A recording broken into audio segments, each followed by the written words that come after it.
ठीक है। शास्त्रीय भाषा 5 फरवरी 2014 को संस्कृत मंत्रालय ने एक पत्र जारी किया जिसमें बताया गया है कि शास्त्रीय भाषा के क्या क्या आधार होना चाहिए।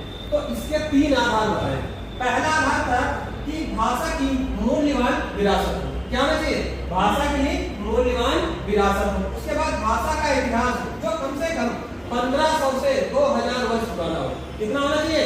1500 से 2000 वर्ष पुराना। उसके पश्चात भाषा का एक मौलिक साहित्य हो जिसकी उत्पत्ति किसी अन्य भाषा के माध्यम से न की गई हो। भाषा का क्या हो? एक मौलिक साहित्य हो जिसकी उत्पत्ति किसी अन्य भाषा के द्वारा नहीं की गई हो।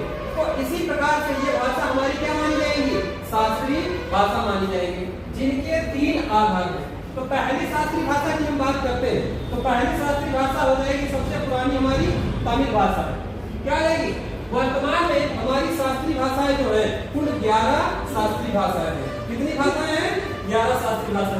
तो सबसे पुरानी भाषा हमारी क्या है? तमिल भाषा है। सबसे पुरानी जो भाषा होगी हमारी क्या है? तमिल भाषा, जिसको 2004 में सम्मिलित किया गया है।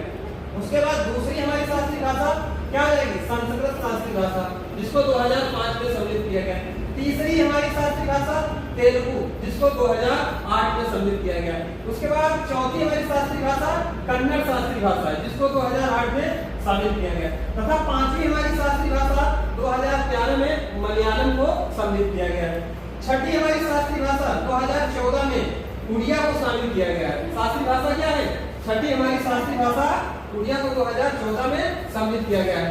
उसके पश्चात नई भाषा की बात करें 2024 में 2024 में 5 नई शास्त्रीय भाषाओं को जोड़ा गया। तो पहली बात करें 2024 को 5 भाषाएं जोड़ी गई हैं, जिसमें प्राकृत, पाली, मराठी, असमिया और बंगाली। ये 2024 को 5 भाषाएं हमारी शास्त्रीय भाषा में जोड़ी गई। कुल मिलाकर के हमारी टोटल जो भाषाएं होगी वो कितनी शास्त्रीय भाषाएं हैं? वो हमारी 11 शास्त्रीय भाषाएं हैं। ठीक, किंतु भारत में हिंदी भाषा की बात की जाए तो वो शास्त्रीय भाषा नहीं है, क्योंकि हिंदी भाषा का कोई साहित्यिक इतिहास नहीं है। कारण इसका है हिंदी भाषा की उत्पत्ति किस भाषा से हुई?